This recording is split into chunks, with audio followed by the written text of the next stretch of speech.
I'm sorry that part wasn't actually recorded because there was some really juicy answers there. So, okay, if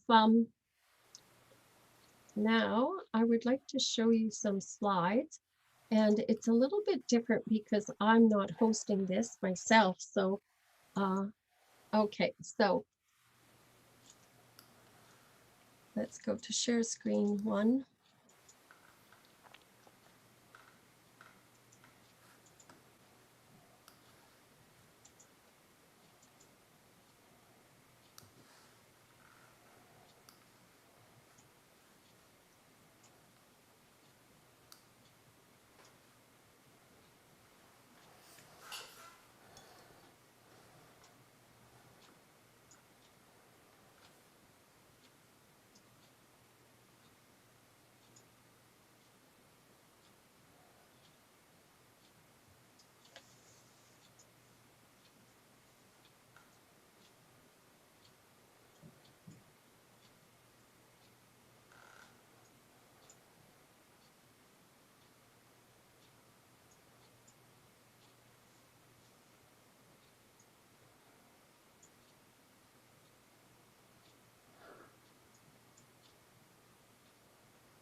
There. You back on? Oh, thank you, Nadia. So this time I actually choose not to talk through them and tell you where it is, because I noticed that almost everybody here, I think, is from Burnaby. Who is not from Burnaby? Is anybody not from Burnaby? I live in Port Moody. I used to live in Burnaby for 10 okay. years. Right, and I see Mark is not from here either. And But, Elsie raised her hand as well. But I wanted you to be able to say, oh, I recognize a lot of those spots. Oh, Shula's not from here, and Elsie's I was not. a librarian there for 25 years. Yeah. So anyway, if I missed some of you, I'm sorry, but I think of some of you because you passed through here, or you're here enough that you're from Edmonton, from Burnaby. Anyway, most of those places are actually, all of those places are walking distance to me. And so I can go out, walk. And I do find that I could go out with a cell phone, and I can go out with a tripod, or I can go out and raise the ISO very high and just shoot. And I just, each day that I go out, I usually come back with a few pictures. And so by the end, I can have a collection of them. If you do things like that, you'll find that you'll photograph similar things. And many years ago, I realized that I was really drawn to construction. And I have done tons and tons of work around construction and worked for construction companies. There's something about tall cranes that really kind of, maybe because it's so high, and I've never had the opportunity to get up onto a crane. And then, of course, sunsets, you can't help but photograph it if you're just up on the hill and photographing it. So but there's so many little details in the windows and in the small details. And we have this wonderful new mall that is so exciting to just want to keep going back. And every time I go there, there's a different event happening. And so a different theme. And then the photography is different each time. So I really found going out at night was really special. And every time I do go out at night, I do find that I almost feel like a tourist again. You know, maybe it's because when I've spent a lot of time in nights is in other cities. And so I do enjoy it. I don't always feel comfortable going out. So some nights I wish I had other people to go out with, but overall it's pretty good to go out. So is there any questions about anybody else do night photography? Alfie, you do? Grant does? Okay, yeah, it's kind of fun. I think Grant, me and you met on doing some night photography. Anyway, so that's enough about me. I want to introduce you to my first guest, which is Yuneun. And most of you, or a lot of you, know Yuneun from the Stride and possibly from the Living Room Arts, as well as the Art Crawl. What else have you worked on, Yuneun? Quite a few. I kind of have multiple hats also. I'm also an artist in residence, and lately I've been doing some community building work in the neighborhood house. And so I know some people might think that I'm just keep popping up everywhere in Burnaby. Right. So yes. Anyway, so she's originally from Mexico City, a filmmaker, digital media artist who then moved to Houston with her family or produced a family there, and then immigrated to Canada 7 years ago. And she has an international background in filmmaking as well as the digital media. And she has over 15 years of experience in film and television industry, and she has worked on various projects from community films to private, public, and nonprofit organization. She is passionate about using art as a tool for community building, which we have already talked about and where many of you have known about her. But today what I want to talk about is her as an artist. I want you to all meet her as an artist, not as somebody who is always doing community events. And this kind of gets back to the first question that we had, and you were saying like, you don't have a lot of time, and yet when you did do it. So I would really just like to ask, how hard is it for you to let go and let your curiosity just stem your motivation when you are so pressured with family and life and community work and job? And how do you do that? Yeah. How do you stay creative and how do you refill your cup? I mean, I think I'm in every endeavor I do, even when it's organizing events or, you know, any work that I do, volunteer work or whatever, creativity is always what I lead with, no matter what kind of event or what kind of involvement I'm having. Even if it's just baking cupcakes for my kids' school, I still will do a very creative cupcake. You know, I can't just do the regular cupcakes, you know, and creativity it's always part of, you know, who I am. So that part always comes out, but I definitely feel that sometimes it is hard for me to carve the time to just be free and just let you know, like and flow in the way of capturing images, which is basically my art, right? Of filmmaking is like capturing images as well as storytelling, right? So that requires for me to carve some space to have the mindset and the mindfulness to focus on that piece, on what is it that I want to tell, what's the story that I want to tell, what is it that captivated me about these images that I want to capture them, right? So that it's definitely a bit of a challenge sometimes because of what I mentioned, that my nature is also to get over involved in many things, because I also love that. I love the connections, and and that's also some of the stuff that fills my cup, to be connected to other people, to listen to other stories. And in a way, basically my background in filmmaking is mostly about documentary filmmaking, and documentary is about that. It's about the stories, about watching life and being curious about that life, right? So I'm always trying to connect with people, or looking out, or having to go out because I want to see what is happening out there so I can document it, right? Oh, So wonderful. Well, could we see one of your films right now? Could you show one of them?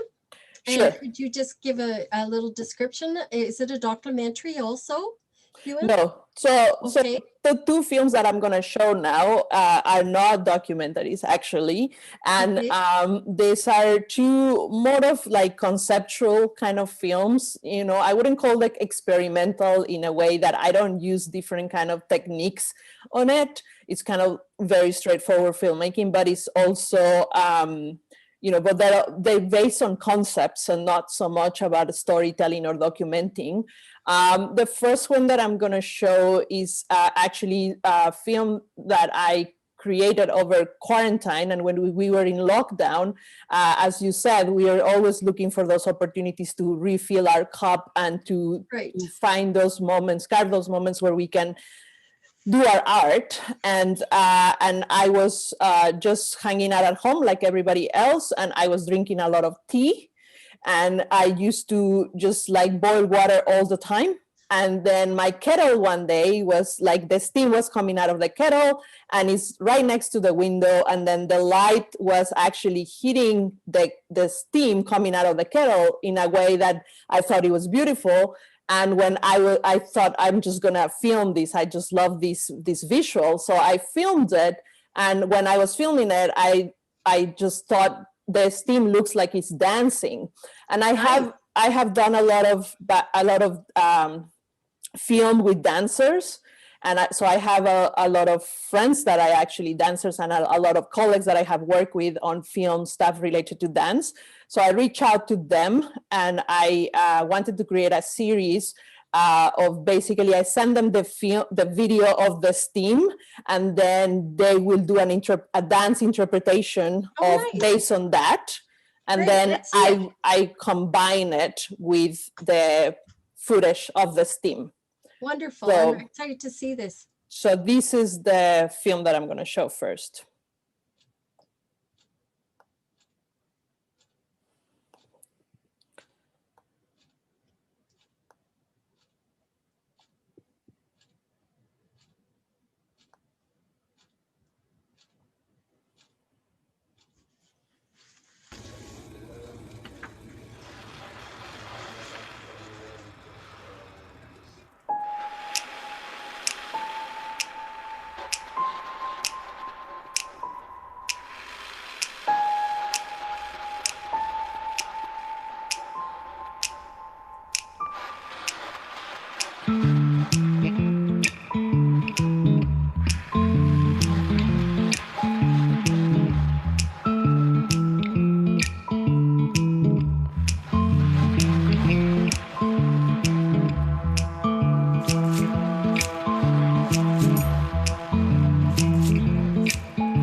that was really nice. I really like the colors in it. I like the warmth of it, you know. That was really, really nicely done. It was a very, very nice. And this was meant to be a series, so I have another video that I created with a different dancer. And Selene is from here, like she lives in Vancouver. She's actually originally from Mexico. She lives in Vancouver. And then I have another one that I made with Lindsay, who is a dancer from Houston. And my hope is to do a few more, to make like a series of 4 of them with people from other places, a dancer from nice. Mexico and a dancer from New York as well. Wonderful. Okay, so we're going to watch this one. So we're going to watch the next one. And the next one is also related to dance, but not in that way, in the sense that this was actually one of my friends that is a dancer that wanted to create a video around closeness. She created a choreography around it, but then she wanted a video that will go with it as part of like kind of like an exhibition around how different artists interpret closeness. So I created this this video around closeness, and kind of is just interpretative, you know, with actors. And I don't do a lot of fiction, but I thought I use, these are not actual actors, but they're real people, but I thought I'll tell a little bit of a story around it, but everything without a dialogue. So it's just based around the concept of closeness. So here we go.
Yuan, Yes. when did you create that?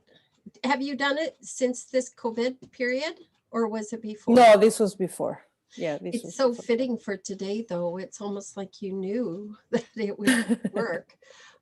It's very strong. The emotional attachment to the scarf, you could really feel it, and maybe because, and her opening up the arms to the child running, maybe because I'm a grandmother who wishes I could see my grandchildren, I found it very touching. So a beautiful, beautiful Thank you. piece. Thank you. Do you have another, do you have, those are the two pieces you wanted to show us, right? Yeah, today these are the two pieces that I wanted to share with you. I chose these because they're very conceptual, and so very like a lot of the work that I do as a filmmaker has to do a lot in collaborations, and it's a lot about sometimes other people's vision, or sometimes my vision combined with somebody else. These two pieces are very like personal. Is me. I came up with the idea, and I shot the images, and I did them with whatever I wanted to interpret.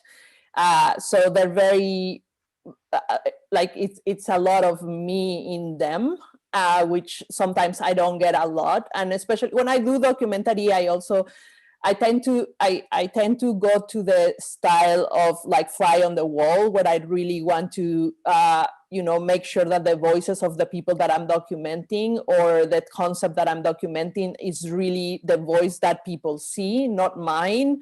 So as a filmmaker, I try to be very, very in the background.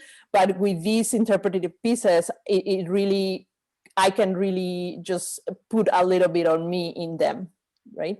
So that's what I wanted to show that today. One quick question. Where do you start when you make your videos? Like, where do you start? Do you start, which moment is a kick starts it? Like, where do you start? Do you start with the writing of it, or do you tend to shoot and then put it together, or do you listen to music, or where do you think is your starting point when you do a creative piece like these pieces you've created? Yeah, I think these ones are very much a part of curiosity and just observing, and then something that I look at and I'm like, that looks really interesting, and why did it, and then it starts a whole reflection on why is it interesting to me, what I thought that was important, what I think it should be shared with other people, and how it should be shared. So it starts with, and that's what I mean by conceptual projects, because they're very, very conceptual, right? Like it starts with like this image or this concept that in like, what does that closeness really mean to me? What are the images that come to my mind? And then I cannot try to just visualize of how I'm not a lot about like writing down the stuff how I want it, but it's a lot about how I visualize it and what I think should be part of that and what kind of images I want. And then and then a lot of times it just boils down to the logistics, right? Like what can I really achieve in like 2 hours that I have, and who can I get involved in this?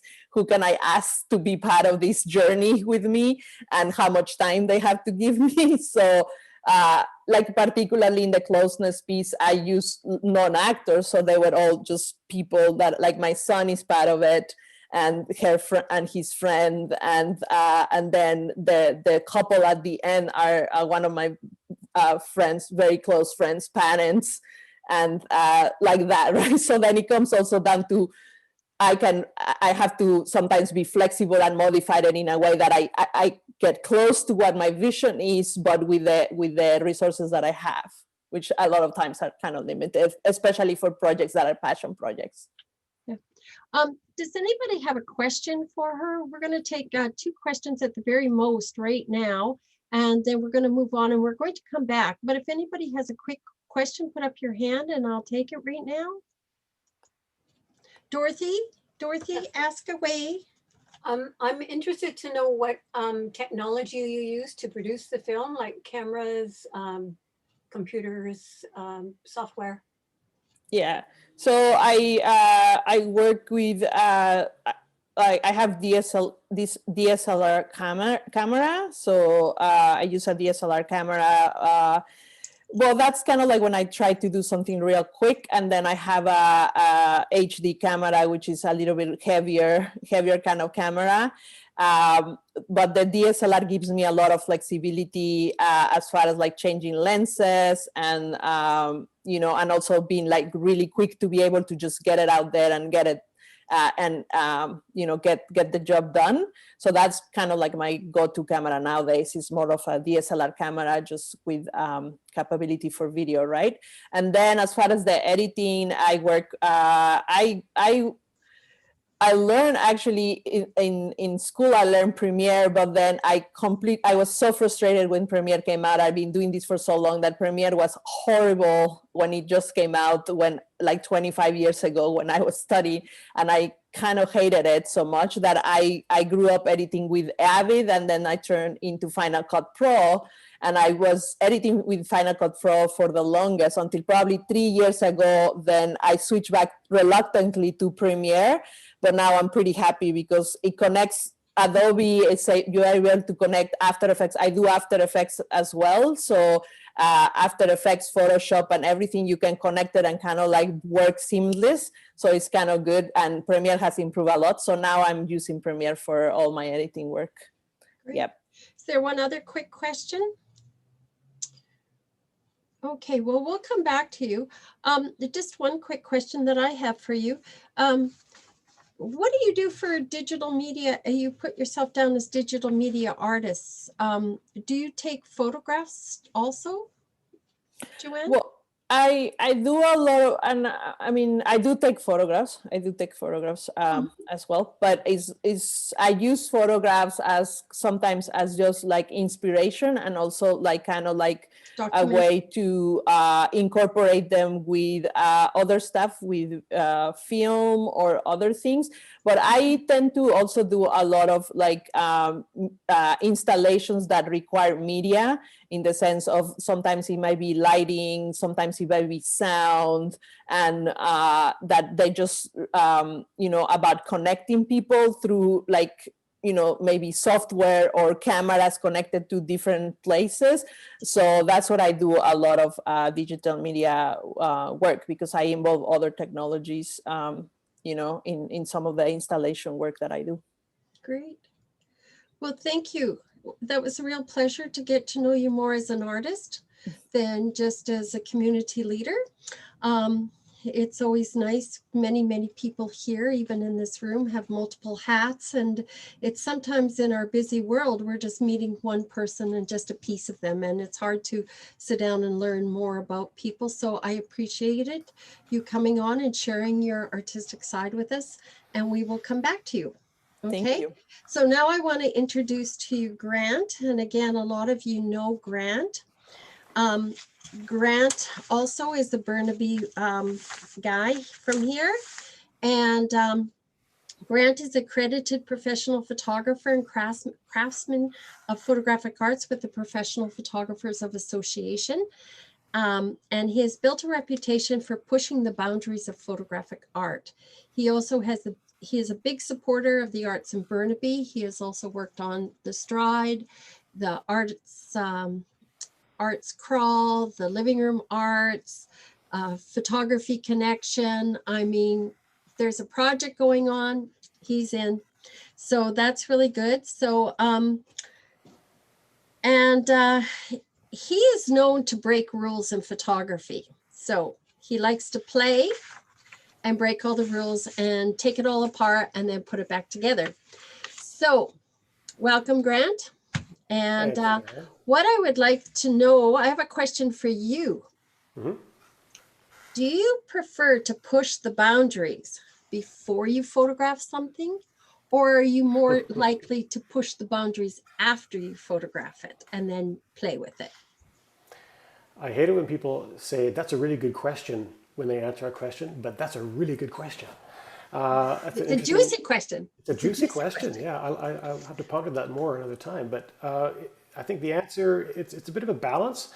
I don't do a ton of work that is sort of preconceived. Like I said, it's a bit of a balance. These days, I take a lot of notes. I used to write things down on my walks with the dog, or just whenever I think of them on a little paper notepad. And now I use my iPhone because that's with me pretty much always. And I have a lot of projects that are sort of waiting to be fulfilled. So I guess in that way, they're based on or my work and my shooting is based on a pre-visualized concept, I suppose. So the most exciting ones are where I'm breaking the rules ahead of time. And those are usually the ones that I'll go to. I'll sort of earmark those, if you will, on my phone and all my to-do lists. And those are the most exciting ones to attack first, for sure. Well, let's show us some.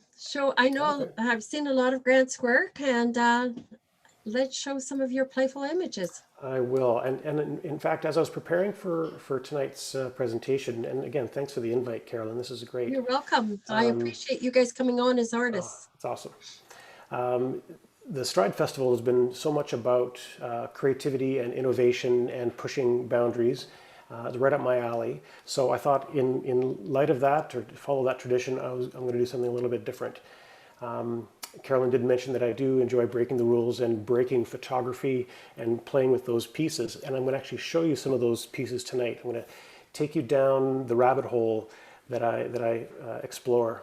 And my goal tonight is not just to show my art, which I love doing. I love talking about it. I love building a following and finding buyers and collectors of my work. But you're a special audience tonight, and I want to encourage you guys to think creatively more often, whether you're developing your own artistic style or you're facing challenges from daily life or at work. There are creative ways to go about life that are really rewarding. And I want you guys to push beyond the edges of what you and the rest of the world thinks is possible. I want you to paint outside the lines, essentially, and it's pretty amazing out here. So if you're ready, I'm going to share my screen with you guys and show you a few, some of my work, and also some crazy little projects that I've been playing with. I'm going to share my screen.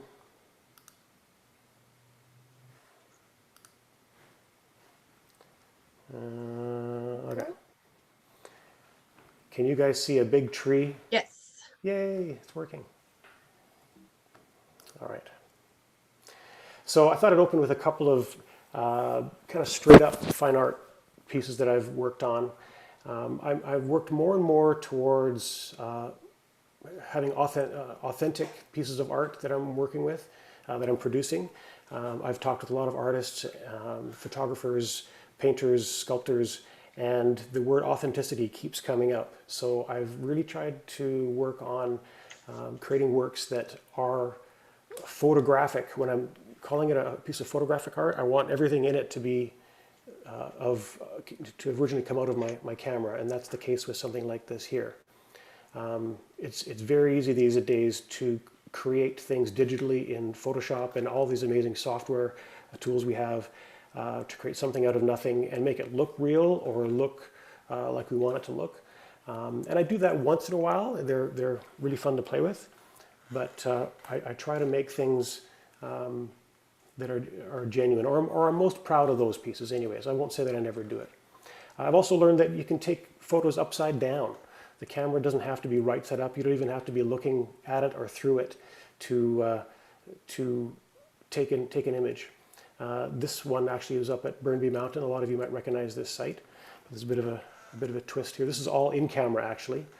The only thing I've done in Photoshop perhaps was to tweak the color saturation and remove a couple of distractions, but this was all in camera.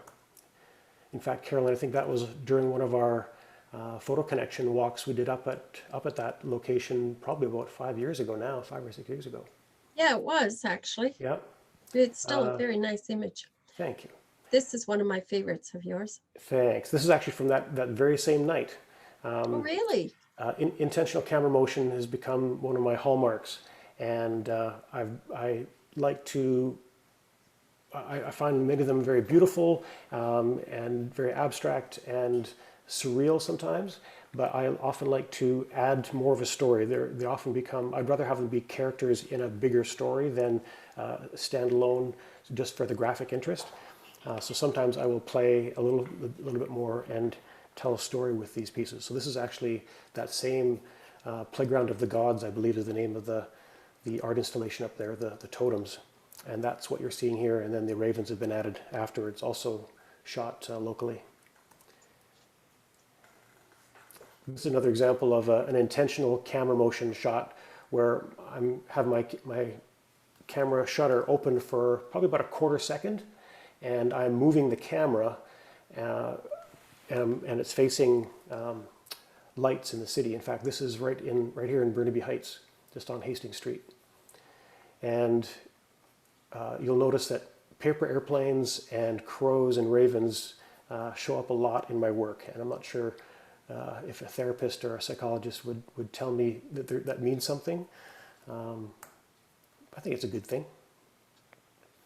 Another intentional camera shot. This is, believe it or not, a picture of the sunset looking west from Boundary Road, looking over the Vancouver skyline, and a bunch of planes happened to drop by as well that night.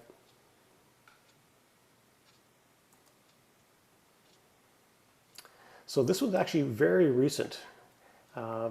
This was shot probably around the same time as my video that I did for the NB24 project. It was the scenes that I was photographing on camera during that night were very similar to ones that contributed to this piece.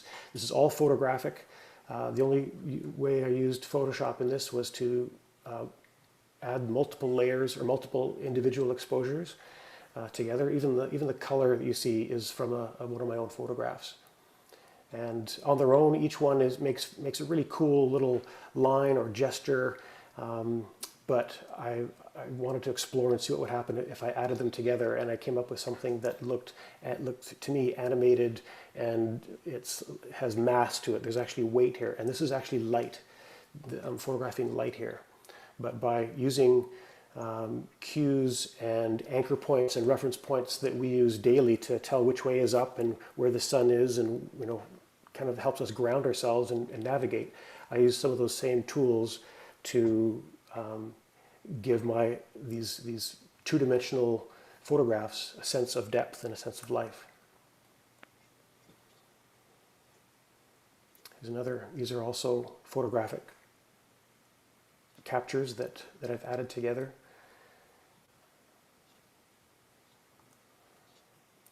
I've also found that cameras work just fine when the lenses are not focused completely. I found that the results can be these delicious,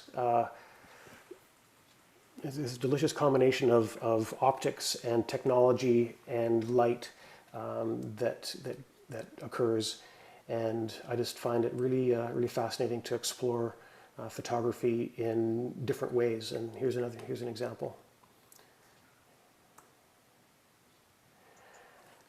Here's a pretty kind of boring picture of a pickleball court. Some of you may know the sport pickleball. I have a court very near my house. In fact, I hear them playing even in the cold days of winter, and it's wonderful knowing that our local parks are being used for sports and recreation. But I think I have another one here.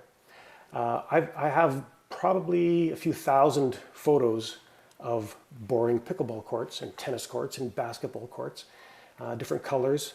And when they're freshly painted like this one, like this was probably only a couple of days old, it's prime pickings for me, because I turn it into something like this. This is I think it's the key on a basketball court, just up here at Burnaby Heights Park. And for me, I find it fascinating taking a two-dimensional surface that might be reaching off into the distance at my feet, and by removing reference points. So this time I guess I'm removing those reference points that help us navigate and tell which way is up and where the light's coming from. If I exclude those from my frame, I can do anything with the lines and the textures that are within the frame. And I can create relationships and shapes that we don't normally see or don't think about because we're distracted by all those other things nearby. Here's another one. Here's a freshly painted tennis court. Not even any needles or leaves. Actually, there might be a couple on there. But I just love it. I'm very drawn to hard edge painting as well. I get inspiration from many different art forms. And if I could paint, this is the kind of stuff that I would paint. Very graphic, hard lines, very cool shapes. This is also a pickleball court, believe it or not. It has undergone a few steps in Photoshop to make it look this way.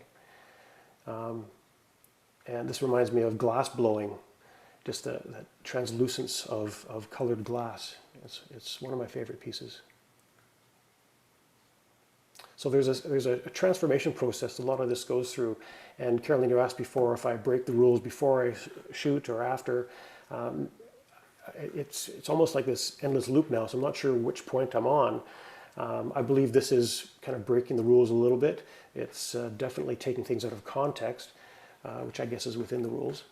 But now I collect photos of lines and textures and color, knowing that I will use them one day in a piece like this. Sometimes there'll be something I'll use that very day when I get home, or they'll go into an inventory where I can kind of stash them away.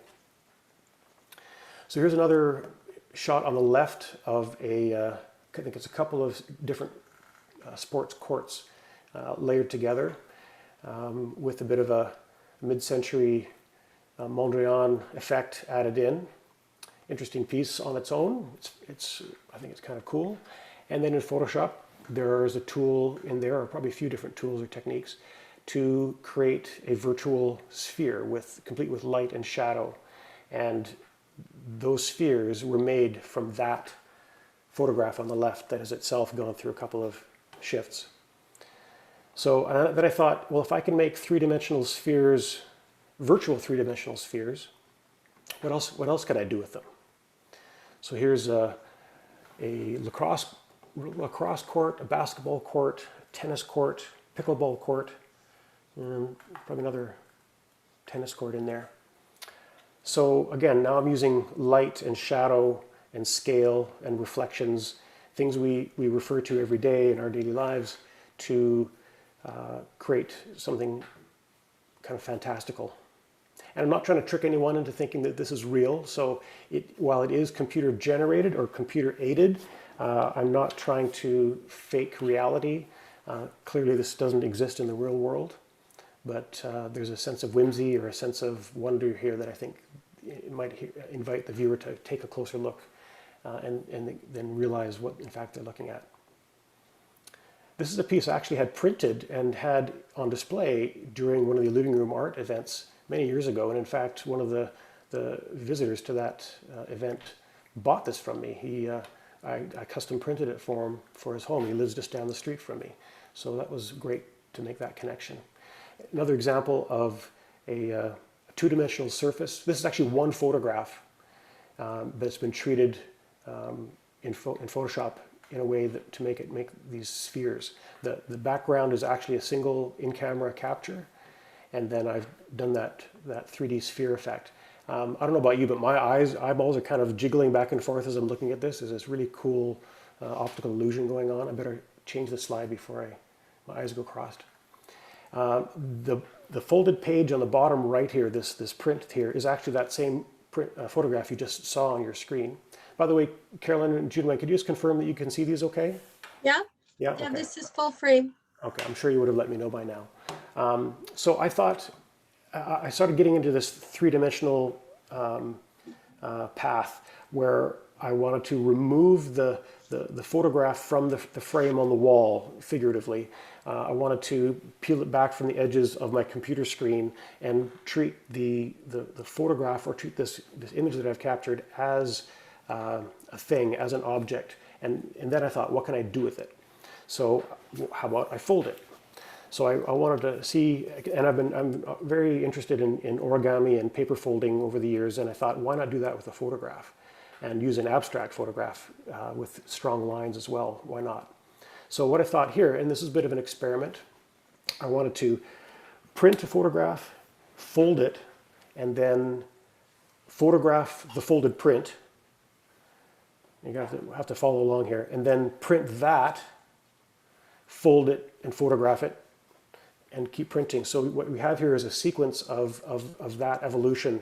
And I think the image at the very back, the little folded piece at the very back edge there, that's the result of like two or I guess 4 different versions from the first basic print, having been printed, folded, photographed, printed, folded, photographed, et cetera, all the way down to there, just to see what would happen. And it's another one of those kind of creative experiments. The phrase what if, or the question what if, enters into my work a lot. And I thought, what if I create 3-dimensional polyhedrons and put lights inside? What would happen then?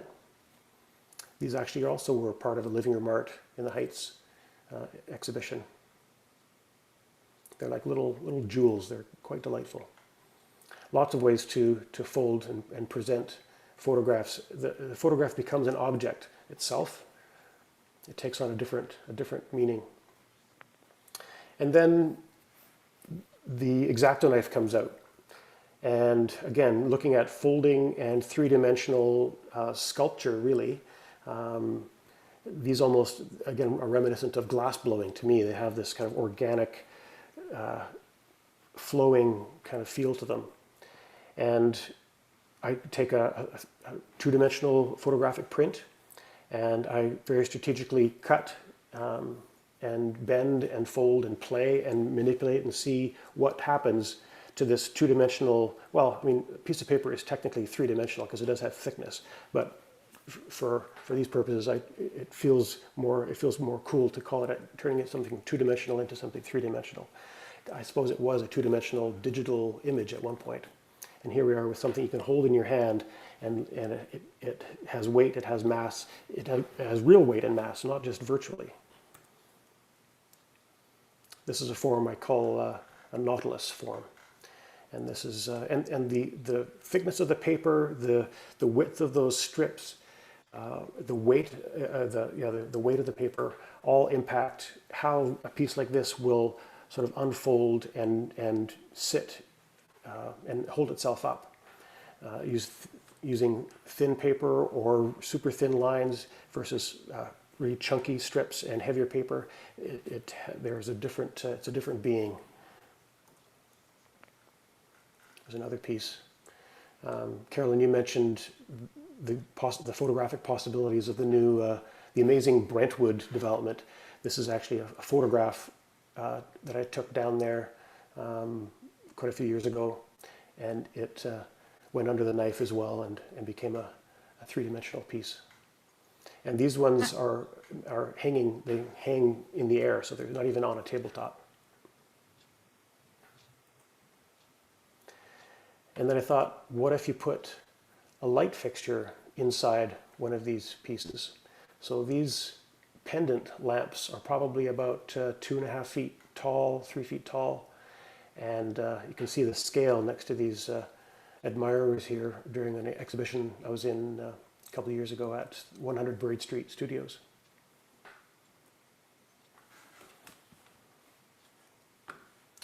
So there's one more thing I wanted to show you. It's a short little film, just a minute and a half that I put together the other day to show you what the kind of things I've been going, playing with. And some of these projects will never see the light of day as in a gallery or in on a collector's wall, but they are steps. They are part of a process. We talked at length last night during our artist panel about the value of iteration as an artist in one's own practice to build upon one's experience and processes, and to learn and to break and to make mistakes, and then to try again. And a lot of these things are just playful experiments, and they all inform the next thing that I want to try. And then the next thing I want to show you is a short video. We're still on screen sharing, yes? Yes. Yeah, you could Okay. blow it up a little bit bigger. I will blow it up full screen. There you I'm going go. to play this. For some of you who know about the different ins and outs of video, Yuneun, for example, you'll recognize what I'm going to show you in a sec. It's some experiments that I did using video feedback. And it's something generally that in videography and in broadcasting, those fields, they want to avoid video feedback. And I'm reminded of audio feedback, like when you're on a Zoom call and you have your speaker turned up and you can hear the sound from your own microphone in your speaker, and it kind of goes round and around and around, and it kind of makes this squealing sound. Imagine that happening in a video where the video image gets totally messed up. And it can be very annoying, and it's usually to be avoided. But in the hands of an artist, in my hands, it might turn into a piece of art. So these are some experiments that I know will see the light of day someday. I'm not sure how just yet, but indulge me. I'm just going to play this. It's about 1.5 minutes, and then after that, I'd love to take questions or explain the craziness. So here we go.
So in a nutshell, that's kind of what goes on in my brain.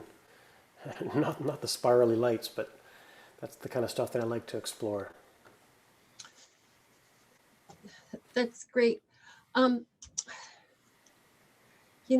I really like the cut up parts, like it's something I've probably tried a zillion different techniques in photography and video, but I don't think I've ever played with cut up photos to create a 3D. I've cut them up in a zillion different ways, but never that way. So I must say that when I first saw it, I was like, oh, wow. And your little jewels are very clever, very, very clever. And I've never seen that done before. And yet I've seen a zillion photographs and everywhere. I want to take maybe 2 questions right now at the most for Grant. If anybody has a question, then we'll come back to both of them. Does anybody have a quick question here? I think you're all like. There were a few. People's eyes are still spinning. Okay, just a minute. Who's got a hand up? Not a question, but just a comment. Okay, Dorothy. Just loved your black and white folded paper sculptures. The sculpture. Thank you. So just wanted to say that. Thank you. Yeah, that's another path that is. I put a bookmark in that one, and that's going to go somewhere in the future as well. Grant, I have a question. As far as the sculptures go, do you find that people are more interested in the actual sculpture to purchase, or they want the sculpture photographed and then hung back on the wall? Yeah, I actually spoke with an art consultant, almost like an art consultant coach about that very topic, because I was wanting to create these as sculptures, and she actually advised me to photograph them because that people could relate to that more. And in fact, to be honest, is probably the better way to do it because they're quite delicate. I don't know if I mean, as they get dusty, it's kind of hard to clean a bare photograph, and no framer would ever advise to hang a bare, exposed photograph on the wall without some kind of protection on it because it can get dirty and scratched and stuff. So I think they are going to become photographed objects, and if in a gallery setting, I might have the photographed versions on the wall and a few 3D original pieces on plinths nearby, just to kind of reveal that process. In fact, I did have some pieces in a show in North Van at the North Van Art Council show. They did a show a couple of years ago to do with the Crafted Vancouver Festival, and it was a show all about paper. And I had a great little exhibit right in the front door. You almost tripped over it as you're walking in. So I had this wonderful position of having my art right in the front of the show. But yeah, that was just kind of a temporary thing. I'd like to chime in here as your wife, sponsor, supporter, and admirer. They are very, very different, the sculpture and the photograph of the sculpture. So I can see that they would appeal to a very different group because they have, one has that textural 3D animated mass to it, and one is more something that you hang on the wall. And so I think it's difficult to know what will appeal to a buyer or someone who's interested because they have such a different feel to them, even though they are versions of the same. Mm-hmm. They're very lovely, very lovely. Do we have one more question before we go on? Okay, so could I have Yuneun? Could you turn on your mic again? Sure. Okay. I want to ask you both this question, and I want to hear from both of you. And life is so busy, you guys both have kids. I mean, they're getting old, but there's still, I find that your children never go away because once you get them out of the house, they go and have babies, and then now you have grandchildren. So you always get to have them. So they're always there. And then you have work, and you have volunteer work, and then you have community projects. So you're busy. But I want to know how you truly filter out all this external pressures and also the news, like, all the stuff that we get in the news. But how do you filter out that external pressure of tomorrow and just be in the moment to create? And how hard is it to do that in today's world with everything going on? Or have you found in some ways the COVID time has actually given you a time to breathe and have some time? So who wants to go first?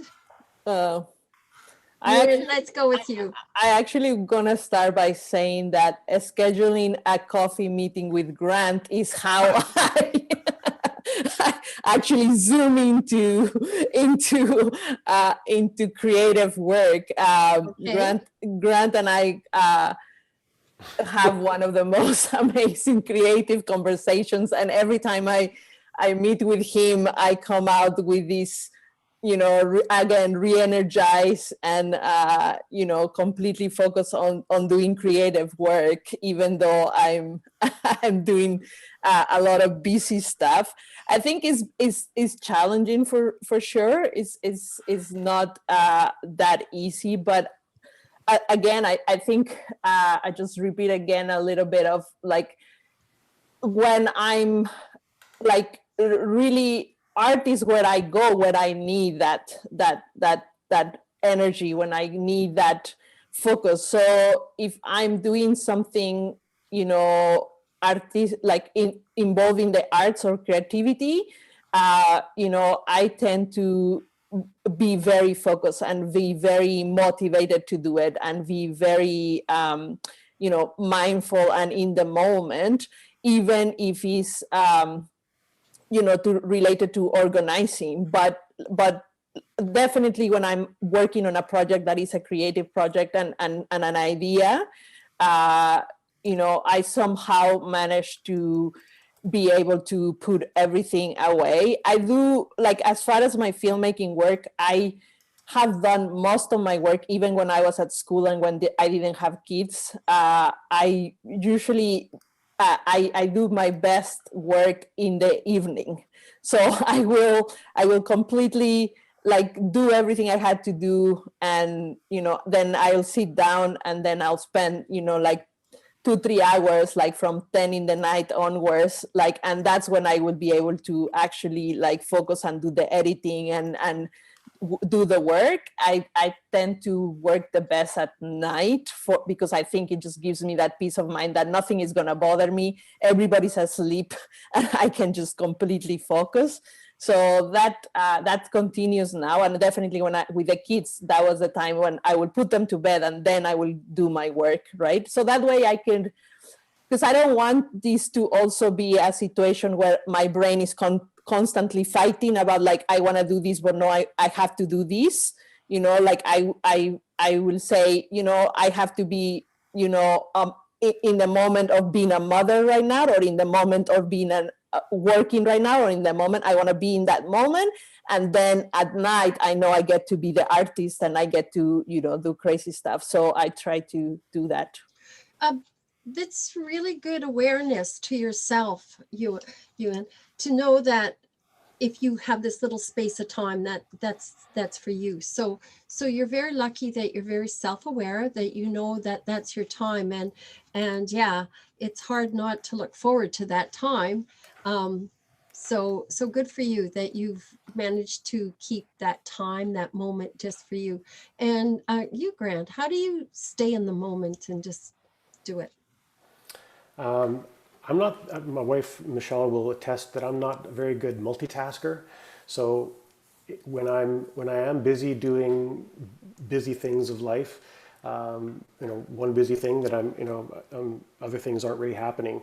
So it's hard to kind of move in and out of that creative mindset. So I do have to dedicate time to sit down and just do it. And a bit like Yuneun expressed earlier, when she gave herself, or was assigned herself that hour to do the videography, the rest of the world just evaporates and goes away during that time, and it's this blissful, focused time. And you almost have to assign yourself time to say, okay, I'm just going to have to get into that space, and it might take a little while to get there, to be able to do one's best work. Fortunately, for many reasons, physical and mental, I have a dog, and I walk my dog every day, a couple times a day, morning, midday, nighttime, whatever. And she doesn't love it, but I bring my camera with me. And whenever I do, she rolls her eyes and says, "Okay, here we go. We're going up to the tennis courts again. We're going to sit around while you take pictures of the lines on the tennis court. Oh, great! There's a cool tree." So I actually do a lot of my neighborhood scouring and visual. Exploring my visual curiosity during those times when I'm out and about doing those other things in life too. So in that way, I do have this kind of layer of artfulness and of creativity that I carry everywhere, and everything else is filtered through that. So I don't give up or take off that hat entirely, that artist hat entirely, when I'm out just being busy. But to really get into that really creative mindset, it does require kind of closing the door. One thing that you said, like as far as like when you walk the dog, you do it, and that you have photographed the tennis courts millions of times and stuff like that.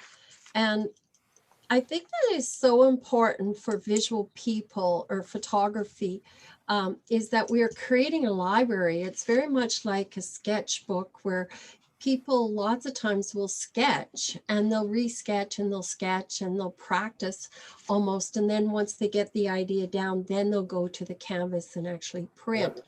And so like these, I know people say, oh, but how do you keep photographing in the yard? Like where do you find all these pictures? And they have been like little sketches, but you've got a library, and I like to collage. So I end up having lots of material left over to collage over and over and over. And so I cannot stress like how important the minor little details where you're starting in art are so important, whether it's just a click here with the cell and a click here and a click there, or on a piece of paper, just jotting a note, or mind mapping on a piece of tissue paper in a cafe.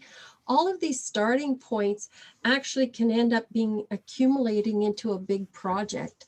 And so that's, I think, a really good thing that you've been doing, is this library of imagery. And it's, some may call it obsessive, almost to the point of, why are you photographing so many things so many times? But I think that's really important, and it's relaxing, and it's almost like a doodle. You're doodling, but you are doing something. I know, when we were growing up as kids, we'd always be told to quit doodling and not do that. But now they know that kind of stuff is really important for children to do, the sketching or the writing and the journalism. So whatever art you do. The other thing I wanted to bring up, which reminded me about how you said how you print, you fold, you print, you fold. It's really interesting, and I'm actually joined a group of women in the arts through Dorothy, and we get together and we discuss many topics. And one thing I've learned from those women that have brought up is reworking art, going back to it, possibly during your COVID time and that. So I would like to know, Grant and Yuneun, have you went back to any project that was on the back burner for a few years? Have you had some time to actually dig up a project and, maybe carry it through a little bit more? It's more on your brain, or you're actually going to go through it, something that you didn't have time for before? Okay, Grant, if you want to go first. May I? Thanks. Maybe not, I didn't really go back on something, but I started something new. Does that apply still?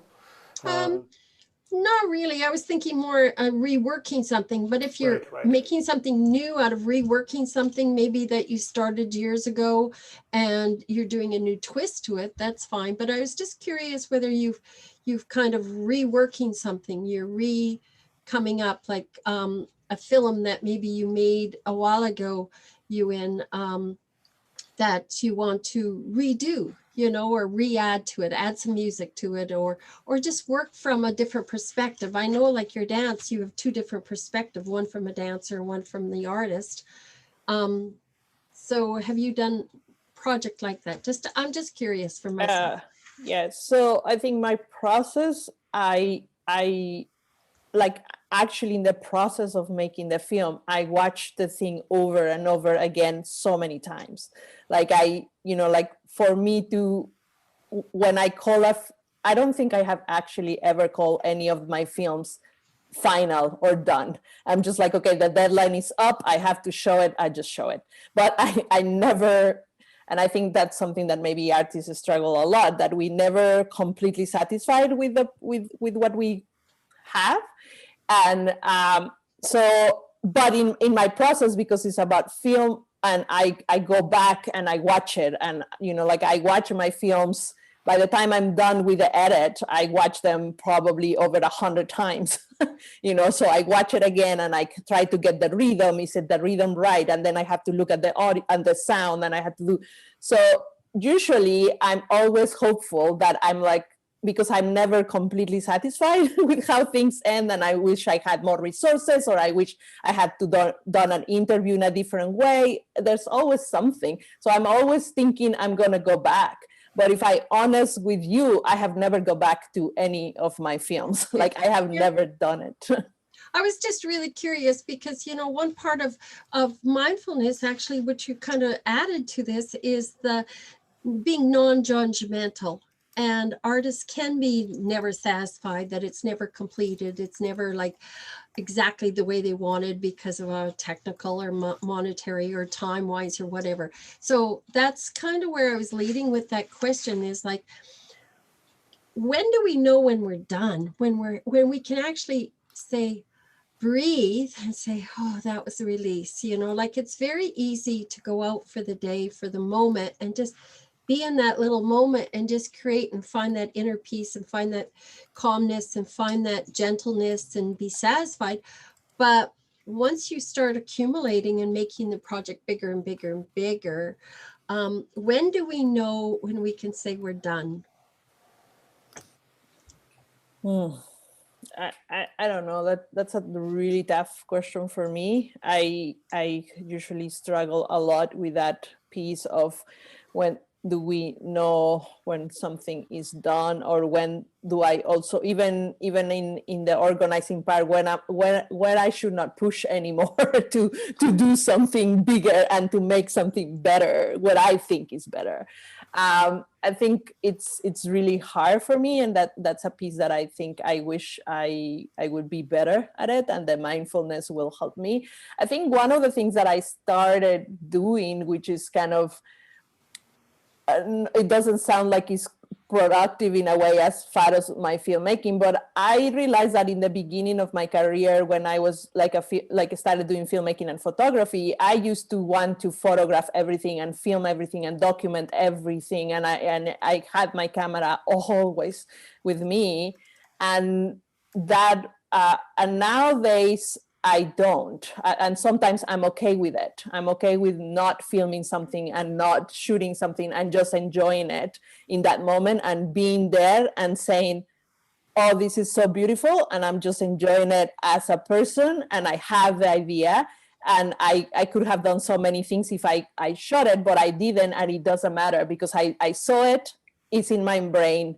And that's all I needed. So then I think it has given me more purpose when I actually go out there with a camera. I have a deeper purpose and a deeper intention because it's not diluted by the fact that I'm always carrying a camera around and just shooting everything randomly.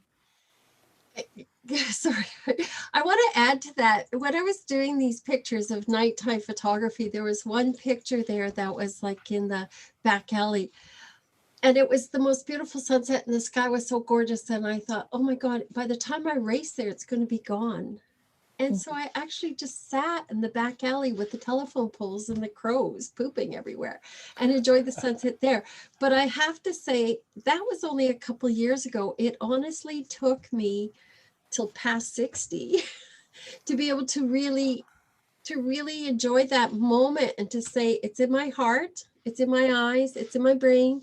I'm satisfied, you know, because I know exactly what you mean, where you always feel like, oh, you got to have your camera. And yeah. And I have learned to actually visualize photos in my brain and cherish them as much as being stored on a computer.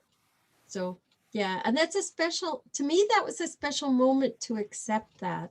So when you said that, I understand that, you know. So I'd like to open up the floor. Any questions for my two wonderful artists? You know, they've, of course, if you have a question about Stride, tomorrow's the last day, you can ask them. But if you have a technical question or an artist question or any compliments. Compliments are always welcome. It's great getting some nice feedback in the chats. Thanks, folks. Yeah, Henry, you want to say something? Thank you. Mark, you want to say something? All these people asked on mute. I have nothing but compliments. Oh, thank you. Thanks, Aggie. Aggie. Thank you. Any cool projects you guys are working on that you're trying out? Anything new that's crazy and wacky that no one else is doing?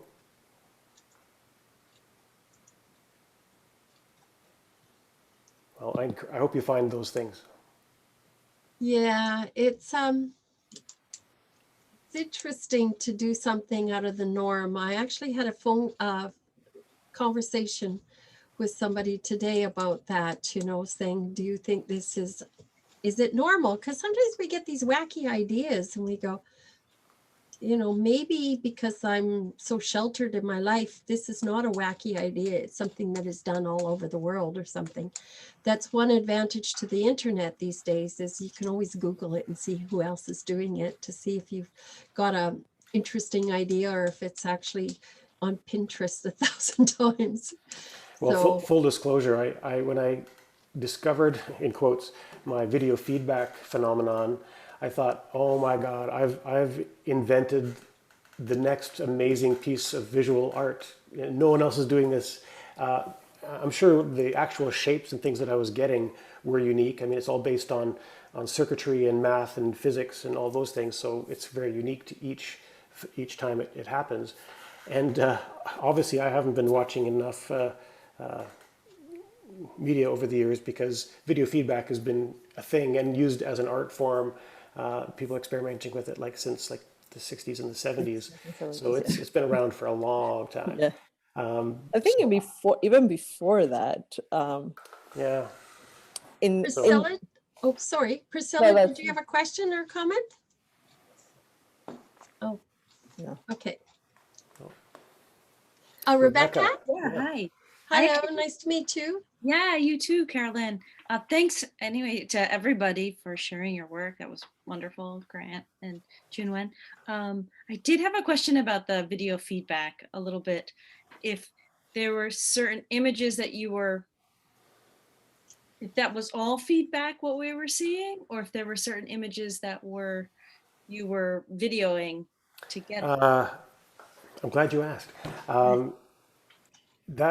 Originally I wanted to try the old, put my hand in front of the video camera and watch the multiple hands kind of behind it. I was trying to find the way to do that, and then all of a sudden, the image in front of me on the wall exploded into these shapes and these alien-looking languages. It was crazy.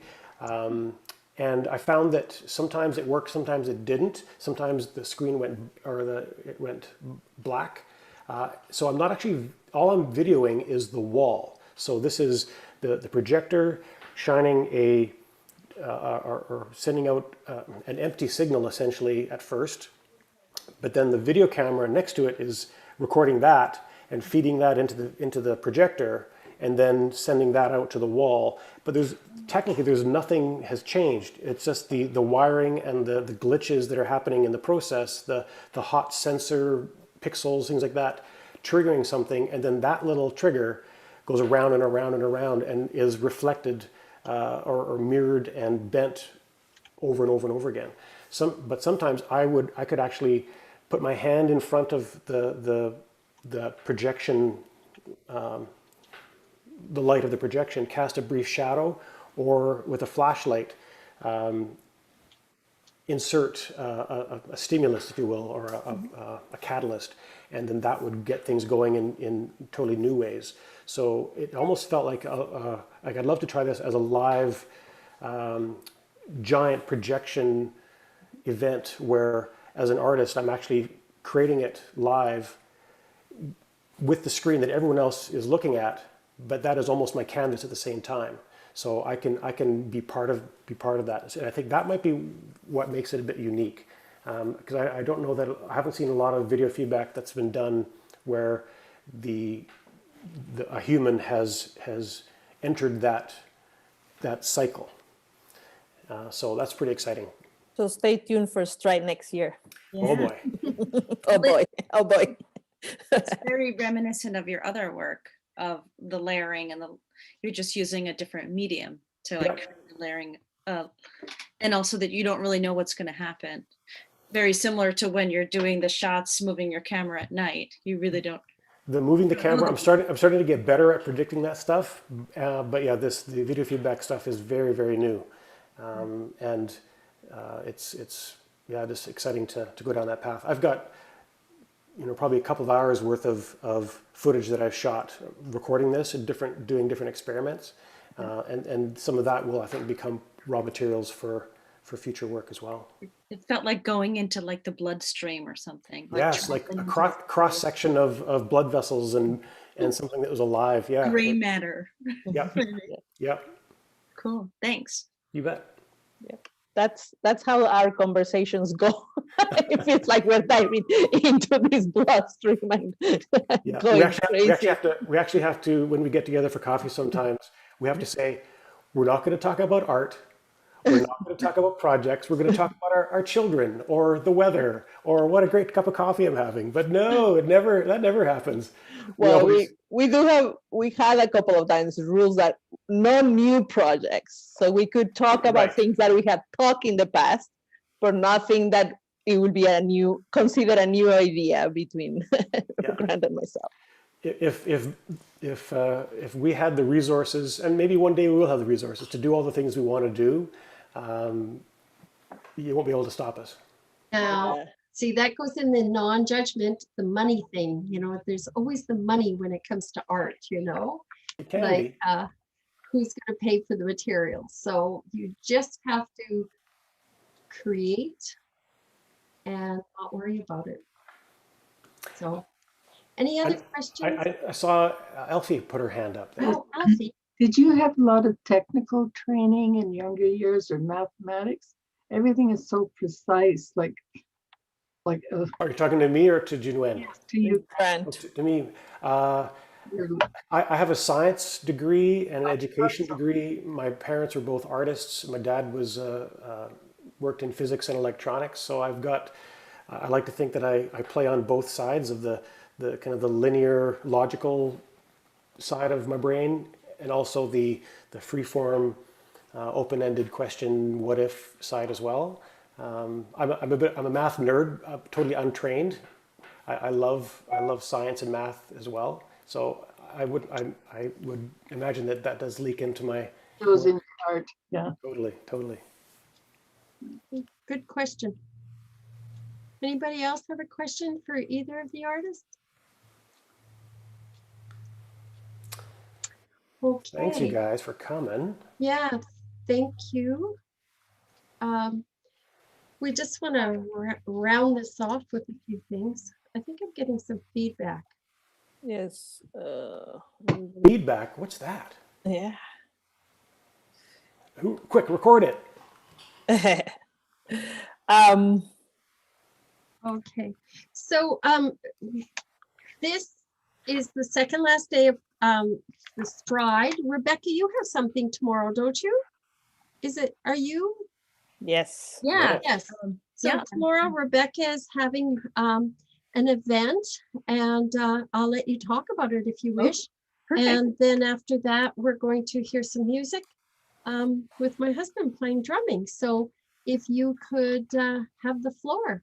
Okay, Rebecca. wonderful. Thank you. So I guess we started 2 weeks ago, let's say, in a nature photography workshop, and we had about 10 consistent people that were coming. And so we had 4 different sessions, and we finished our sessions, but tomorrow night at 5, I believe, is the kind of virtual opening exhibition in which there'll be a selection of the works of the people that participated, and maybe some time to share a little bit about their experiences, because it also dealt with kind of, bringing a camera into nature and how that can help you connect to the world around you and get you moving, and also really noticing the small features of the world around us. So a little mindfulness. Yes, wonderful.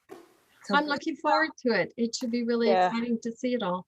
And you did 4 sessions with participants? yeah, we had 4 sessions with each week there was an assignment. So, or not each week, it was over a condensed time. So each session, so they had 3 different assignments that had to do with some thematic things to look for, and then some more technical, how to put together a good image, like what does a good image need, like the background or the composition, or where's your area of focus, or the depth of field. So we touched on some photographic issues, like technical, because I think people are always looking for something a little technical, but it was really also very much about themes, like looking for light, looking for peace was actually how can you photograph peace? What does peace feel like? What does it look like? Nice. So- What age group, out of curiosity, were your participants? Were they all older? Yeah. Nice. You got lots of perspective then from many different ages.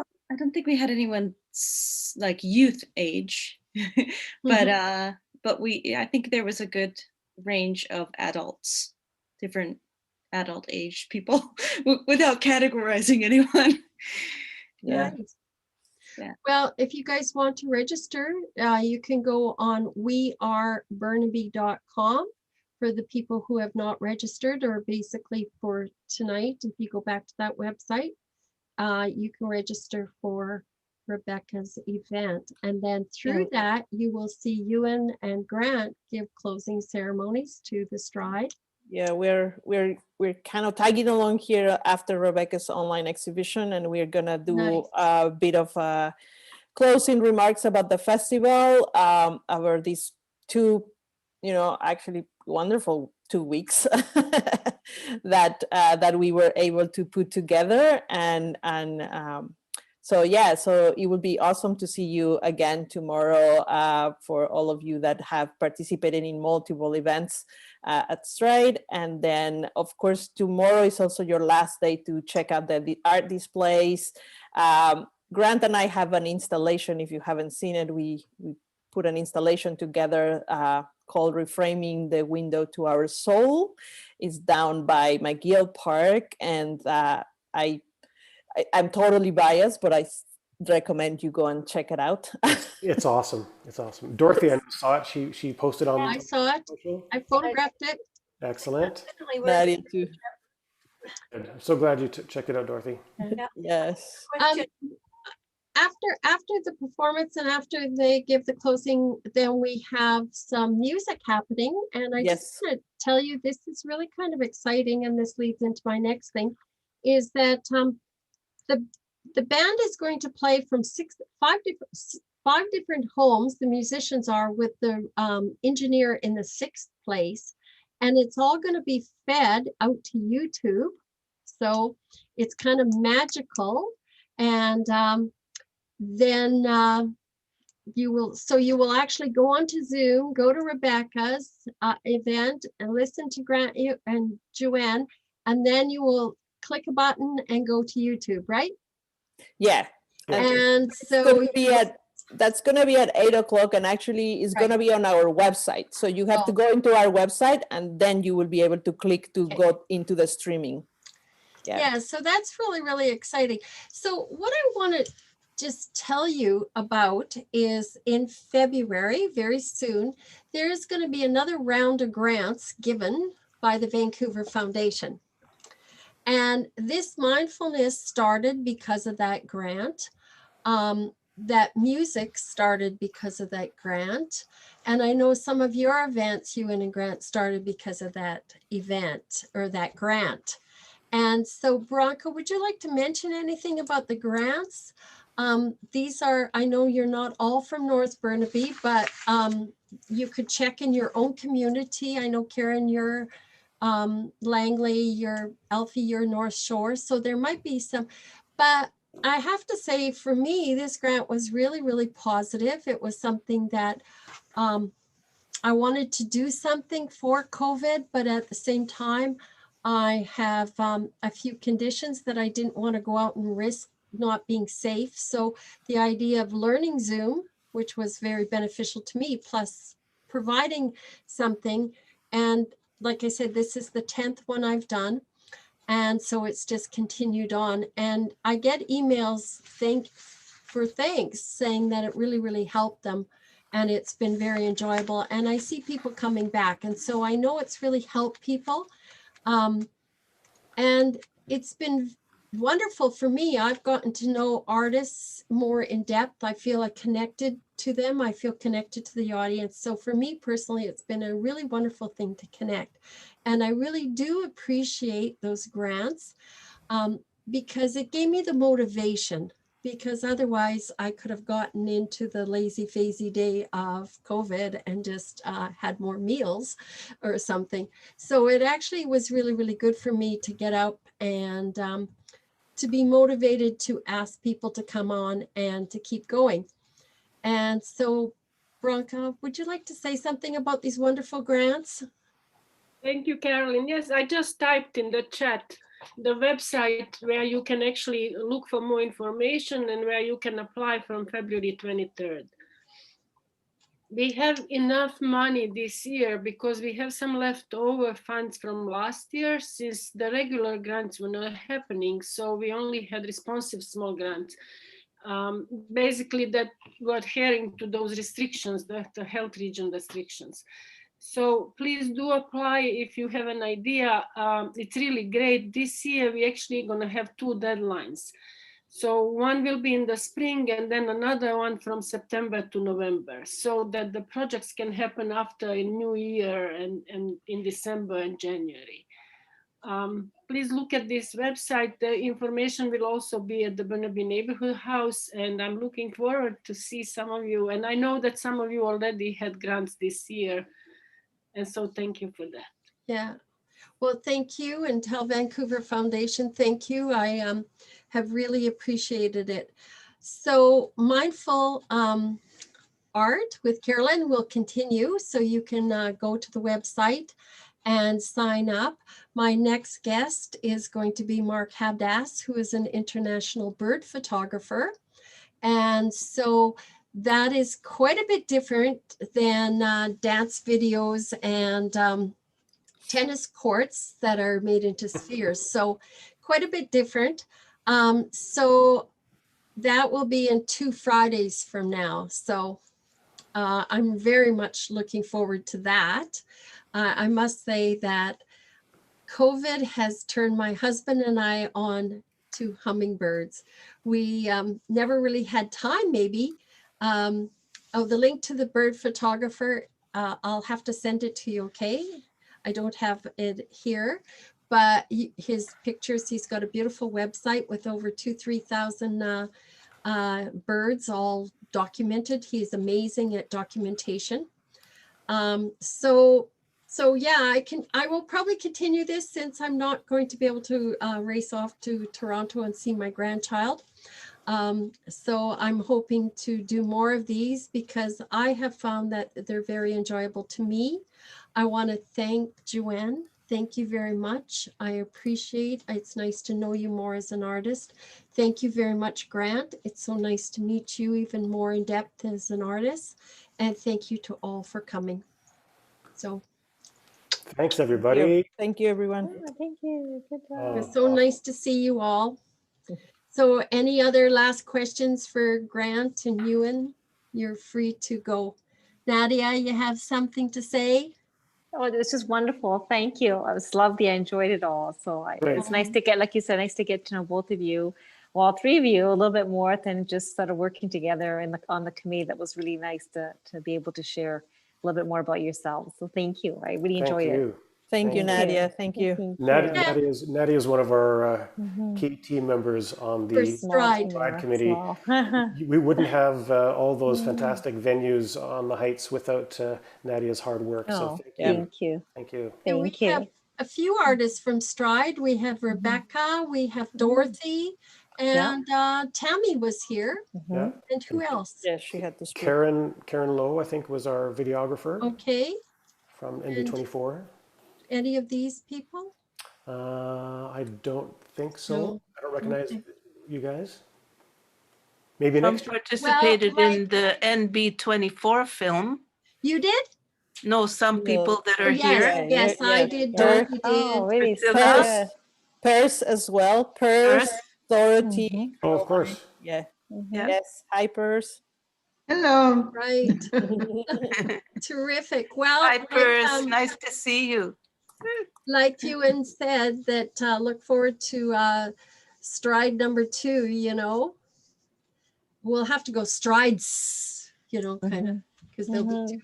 Stay tuned. Stay tuned. Yeah. Well, we'll see you guys tomorrow night for the You're for making our wrap-up. strides.